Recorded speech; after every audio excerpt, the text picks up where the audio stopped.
Hi, my name is Bettie Sossaman. I live in Jasper, Georgia. My business is massage therapy. I see 3 to 4 clients a day, sometimes 6 days a week.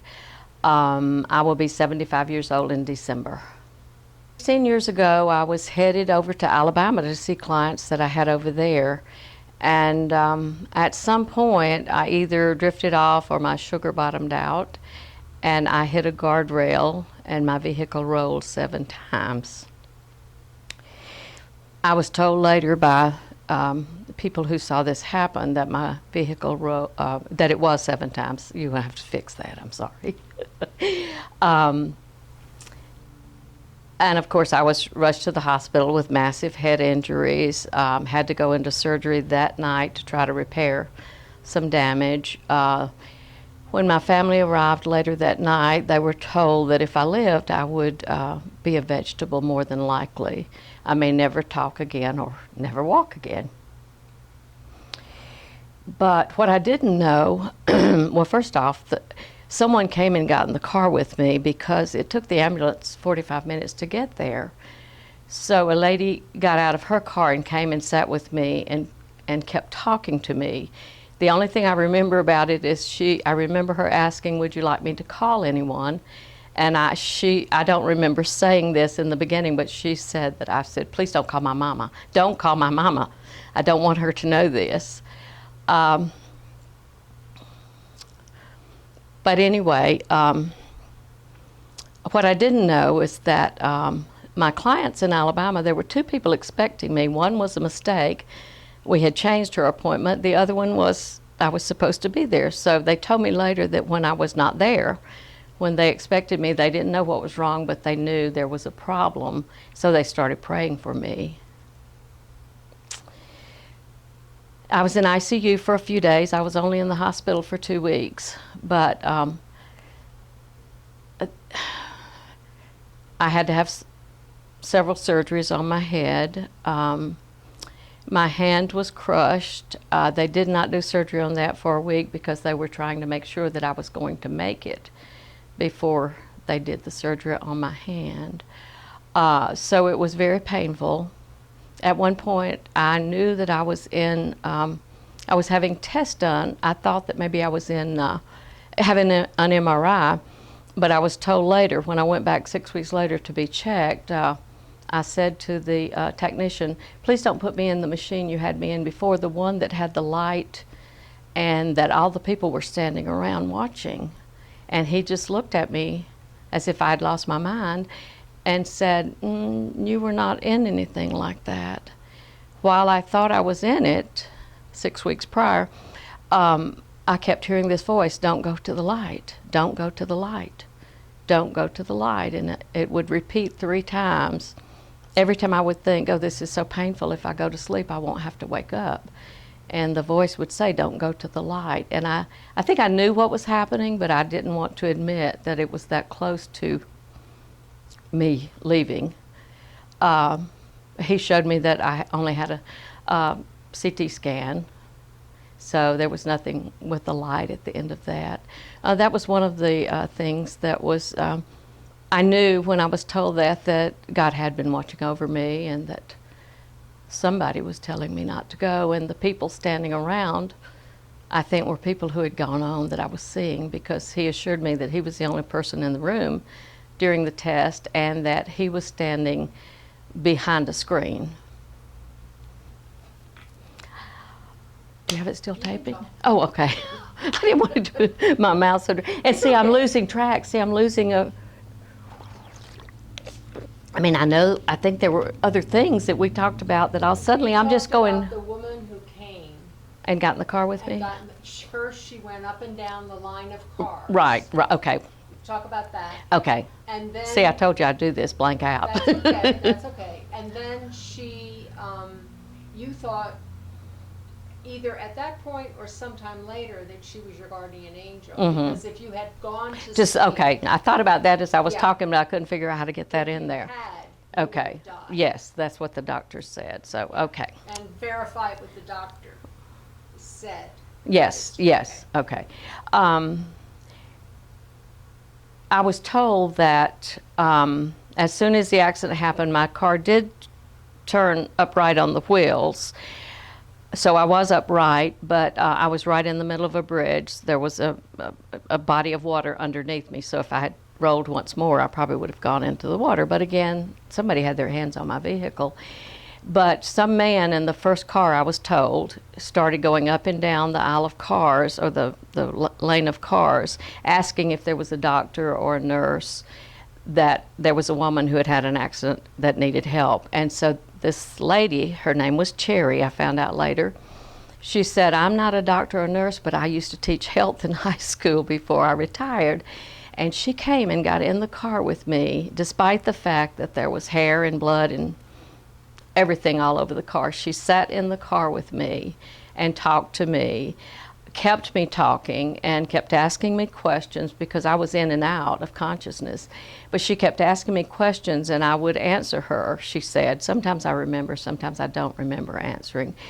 But once I was at the hospital, they had done all the surgeries and my family arrived. This happened in Alabama and my family, of course, is in Georgia.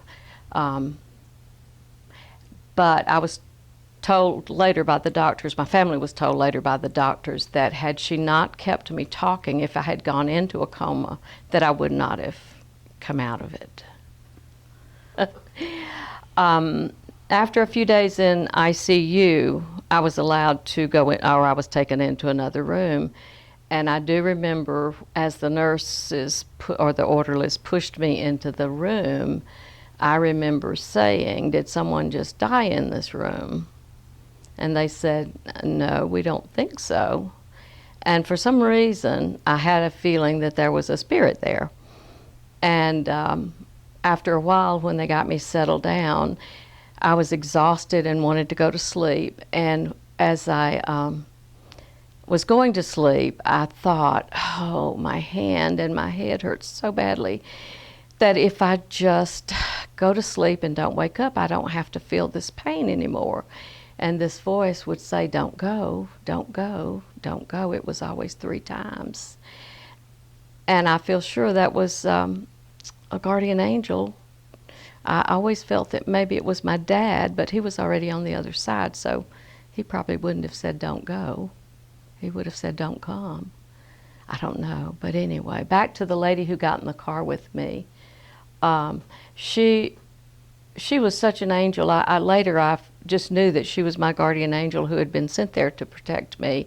As I said earlier about the doctor saying that if she had not talked to me, I probably wouldn't have made it. But anyway, she was so sweet. She baked a cake and brought to the hospital for my family. She came by almost every day to see me, to see how I was doing, and she always wanted to have prayer with me, which I thought was wonderful because I do know that that's why I'm still here today.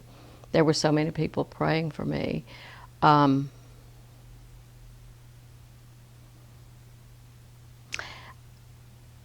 There were so many times that I thought I must have been left here for a reason, that I must have had something really big to do. Otherwise, I would have gone on.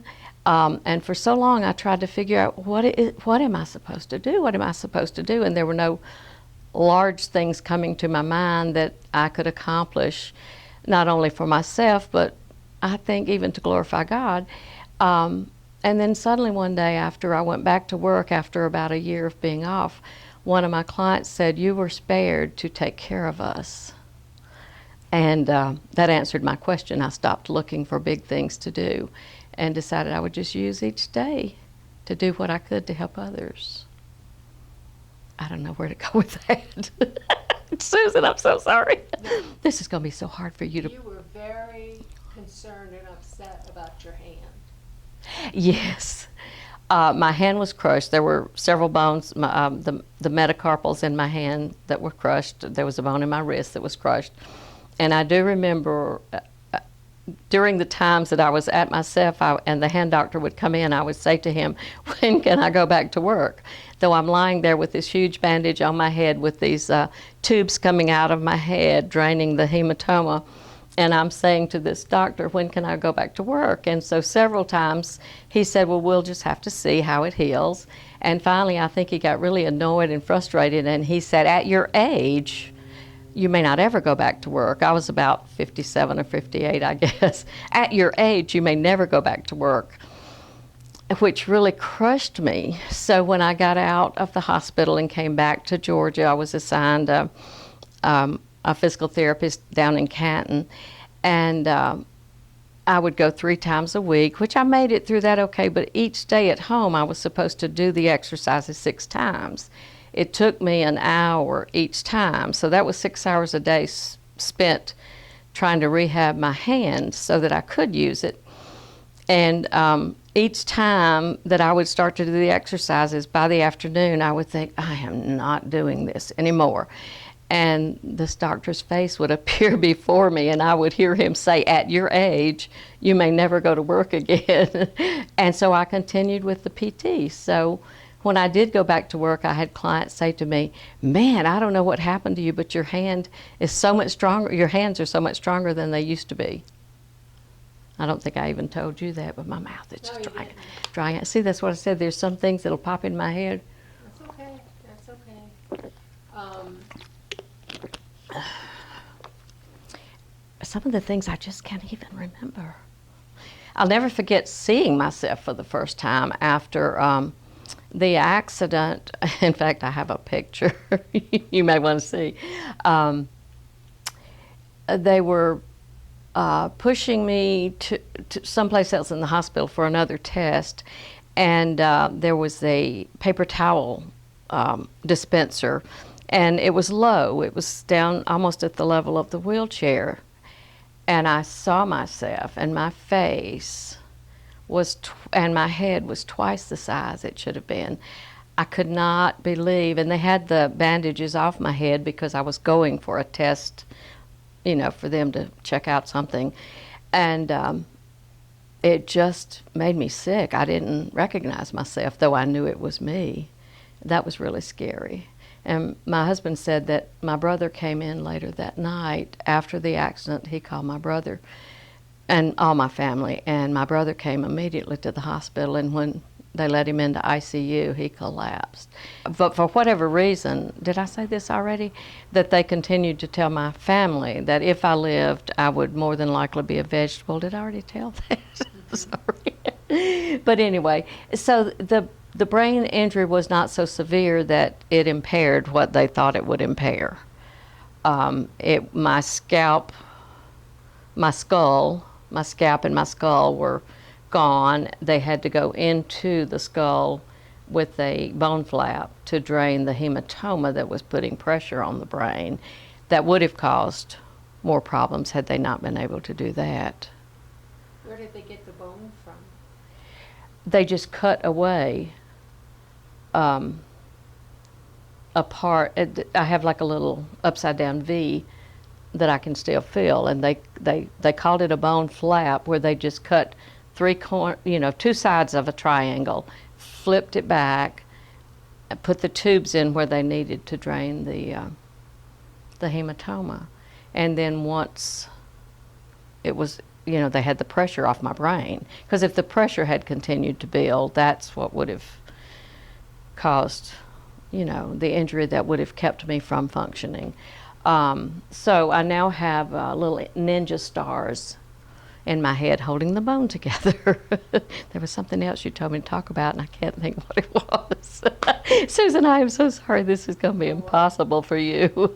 At what point during this whole situation did you feel the grace of God most?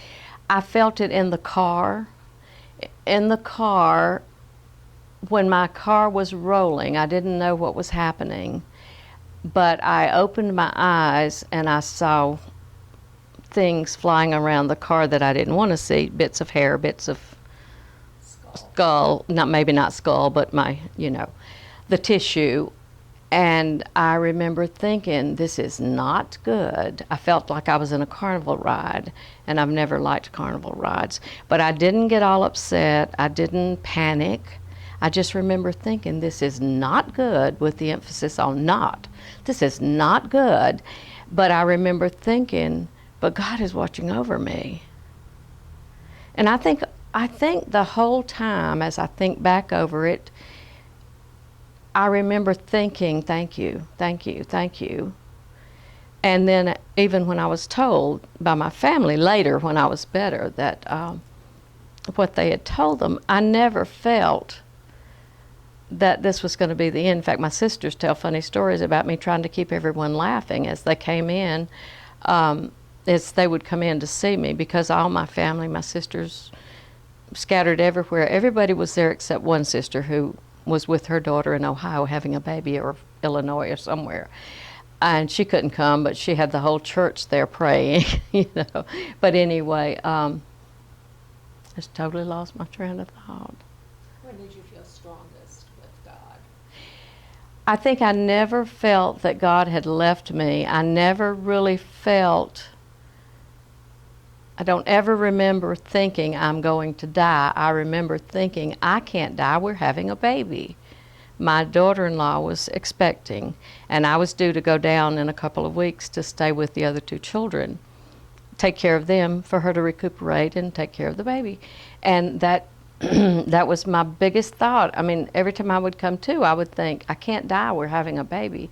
So I must have subconsciously thought that maybe I would, but I don't remember ever consciously thinking that I wouldn't leave there. It was really strange, but I think as people came in, a lot of people would say, "Could I have prayer with you?" And I remember saying, "Please." And just knowing, I think it was that peace of knowing that there were people that believed in the power of prayer who were saying prayers for me. You know, and as I think back, like I said, I don't ever remember thinking I'm going to die. But I just think, I can't die, we're having a baby. And then the really funny thing, which maybe this kept me going, when my children were small, they had the little Weebles, you know, that had the rounded bottom. And the advertisement was, Weebles wobble, but they don't fall down. And that thought went through my head, I don't know how many times a day, and I don't know where that was coming from. But it was like I just kept thinking, Weebles wobble, but they don't fall down. Someone had rear-ended me at a red light, and, you know, I walked away. Everything was okay. They checked me out at the hospital. But as the days progressed, I got really stiff in my neck and, you know, the usual. And it went down my arm, so I was having major pains in my arm. And we had not been in Jasper too long, so I found the name of a massage therapist and went to her. She didn't know me. She knew nothing about me, except I told her that I was a massage therapist, and saw her twice. The second time I saw her, she said, "Would you like me to tell you what I'm picking up on your body?" And I said, "Well, sure." And she said, "Well, you know, I don't know you. I don't know anything that's going on with you, but I will tell you." Well, because after I was rear-ended, a deer hit my door in my car a few months later. I didn't see him running across the interstate. I was driving home from Alabama at night, and all of a sudden I felt this, you know, jolt to my car, and I almost lost control, went down in the ditch, came back up, and this deer was coming down on the hood of my car. So I swerved again down the ditch and came back up, and I made it home. Of course, my car was a big mess. I drove all the way to Atlanta with one light, but it was the middle of the night, and there was no place to stop to get repairs. Anyway, so I had been to see her after the rear ending and after the deer situation. So this was the second time I'd seen her, and she said that about what she was picking up. And she said, "I know you've had 2 wrecks, you're going to have another one, and it's going to be fatal if you don't learn to take care of yourself." And she had lots more to say about it, and it was so true. It was like she knew everything that was going on in my life and knew how stressed I was. And like, what were you going through? Why was it so hectic and crazy? And I was actually having a really hard time in my marriage. My husband traveled all the time. My children, of course, were all gone at that point. I had moved to Jasper and knew no one. It was just a really hard time, and I guess I was running away from everything. your family was in My family was in Alabama, and I back and forth. I had lived away from my family for many years, so it wasn't that I was so homesick. But I did not work in Jasper at the time. I only worked 1 week out of the month in Alabama, so every month I was going back and forth, and I would stay a week or so. Like I say, my husband traveled, so he wasn't home that much, and I was really struggling with that. It was like, is this what it's going to be? Am I going to live the rest of my life alone, even though I'm married? And so I was really struggling and trying to decide how I was going to manage the rest of my life.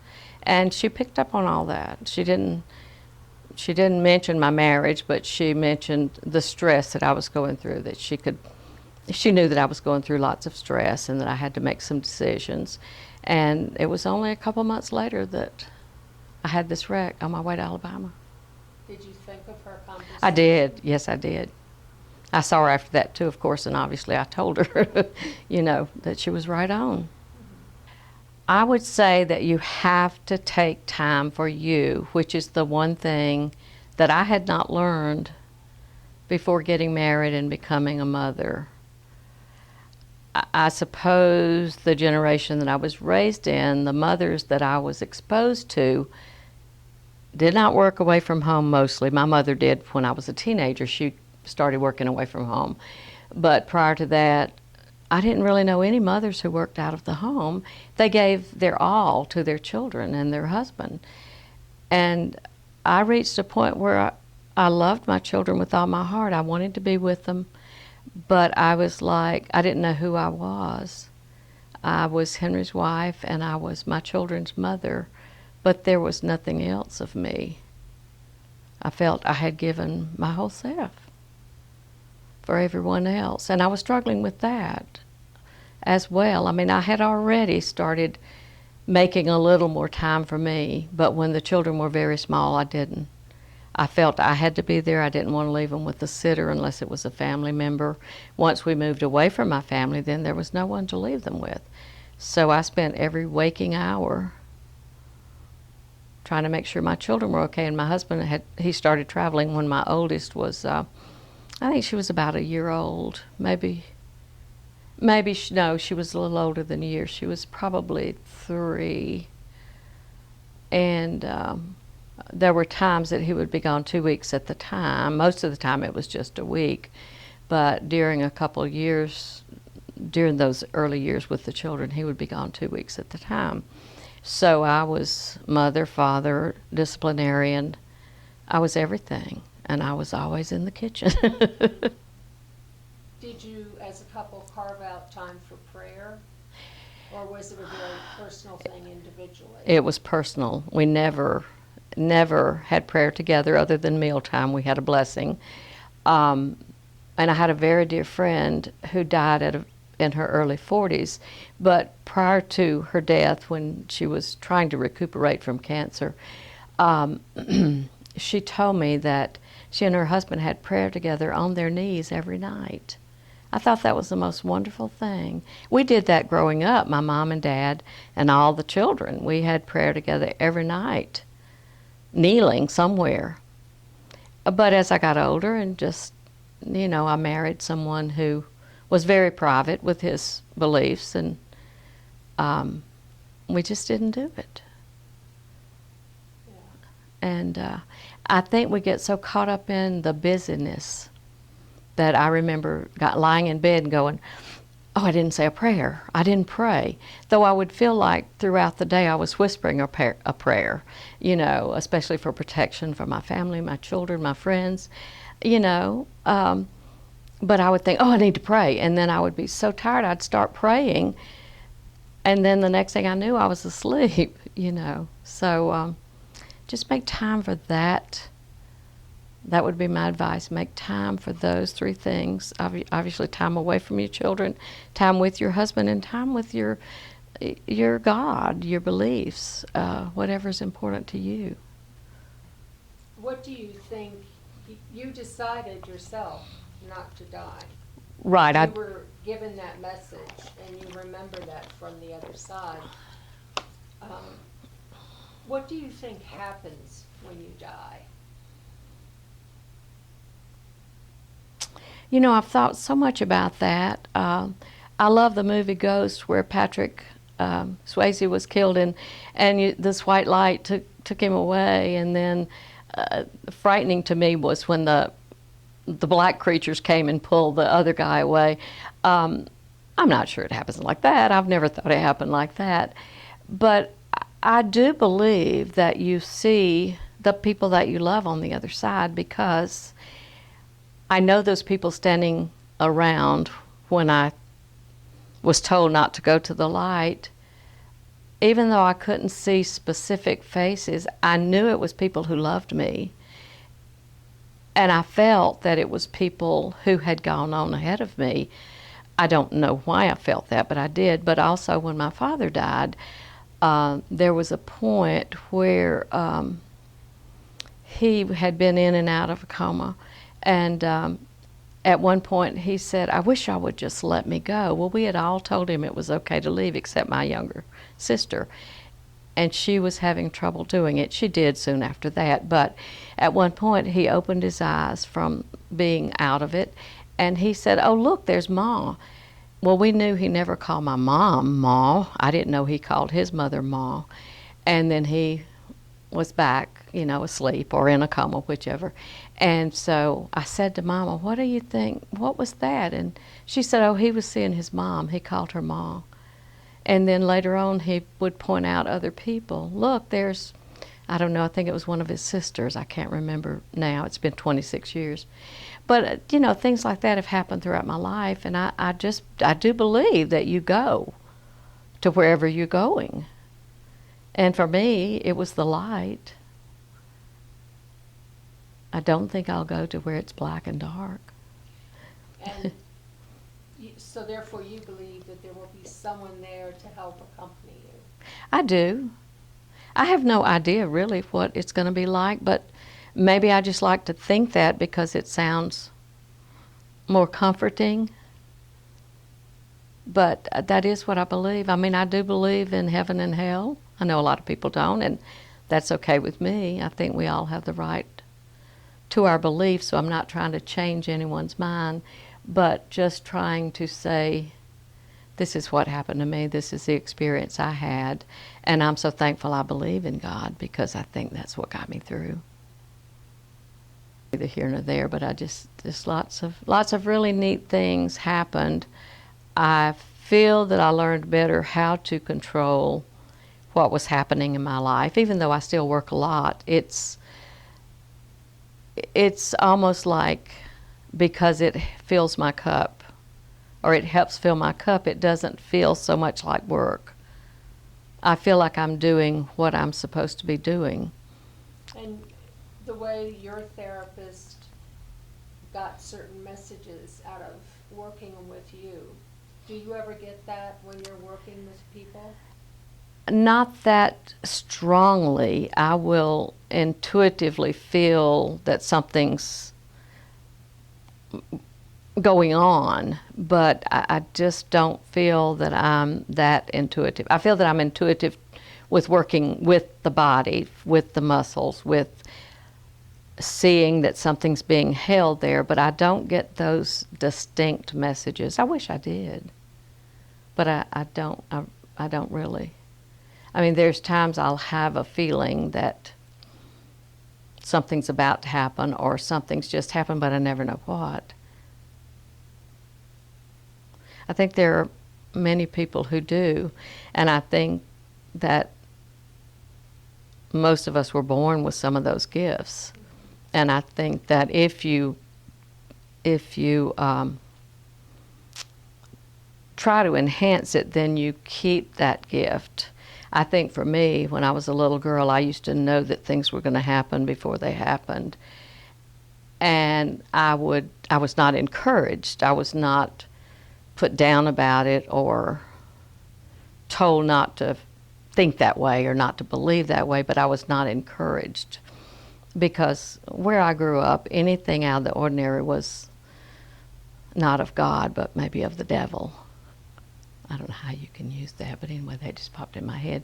But my mom had that particular intuition, so she didn't put me down or say, "Oh no, you can't believe that way." She would just say, like the one thing I remember especially was that my favorite uncle died. I dreamed one night that my uncle died. He was a very small man.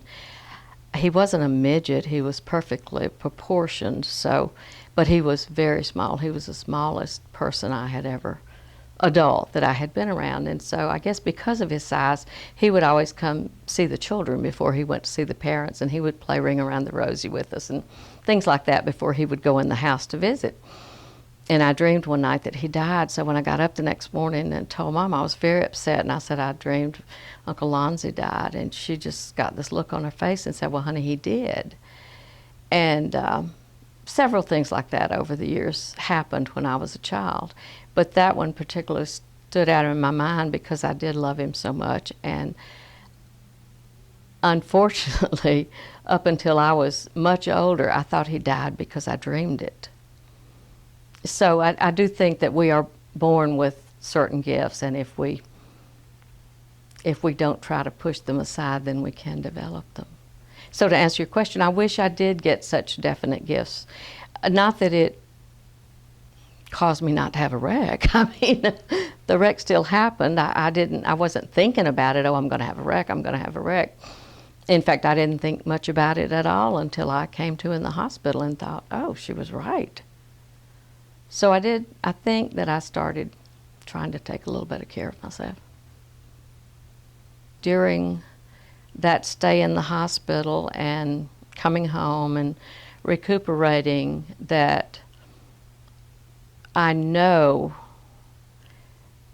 I was protected because of God, my guardian angels, whomever. I just know that. I know that for a fact, that in the hospital there were times that I just would hear this voice, don't go, don't go. So I think we can choose in some situations whether we let go or whether we stay. And I think I was supposed to stay, and I did. I didn't think I'd be able to deal with the pain. They couldn't give me any narcotics for pain, which at this point I'm thankful for, but they couldn't give me anything stronger than whatever Tylenol 4 or whatever the one Tylenol thing is, because of the head injury. Because if I had gone to sleep, then that might have been the end of it. So I had to just grit my teeth and bear the pain. So interesting. But I know I started to say earlier, and I don't know if you can put this in there anyway, but my sisters told me stories afterwards about me trying to, just being really funny if the doctor would ask me something, a serious question. And my one sister said she could see me look around and see how everybody was looking, the worry and the fear, and that I would start making jokes. Well, I've never really been that kind of person. I mean, that's never really been my personality at that point in my life. So I thought that was kind of funny that I wanted to, was what she said was, you were trying to protect all of us. Didn't matter what pain you were going through, you were determined to protect us. So I thought that was neat too, because I wasn't aware of it. I guess if I'd been trying to do it, I wouldn't have been so impressed with it. But anyway, it was it was a weird time because I knew things were serious, but I just always knew I'd be okay. I'm not sure why. What's your guess? Well, I think that my mission on this earth was not finished. And maybe, I've wondered sometimes if I wanted to have another chance to make a difference. And I think I have with my children and my grandchildren and friends and clients. I would like to hope that I have.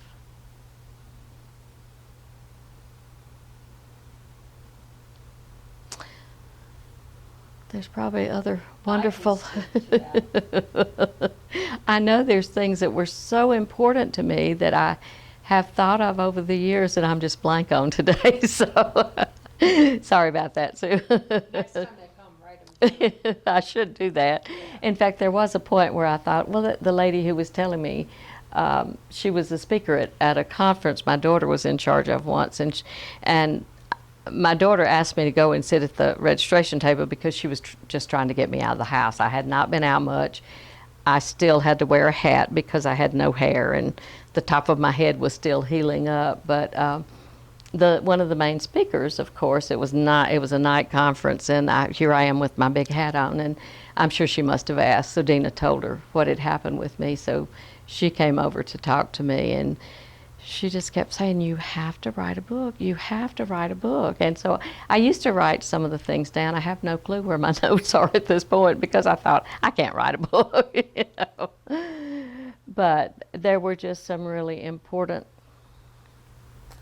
maybe even life-changing things that occurred during that time that made me have more faith. I mean, I've always had faith in God and what was going to happen in the hereafter and all that, but I think there were times that I always wondered if I was good enough. And I think what I went through during that time let me know it's not about being good. It's about your relationships.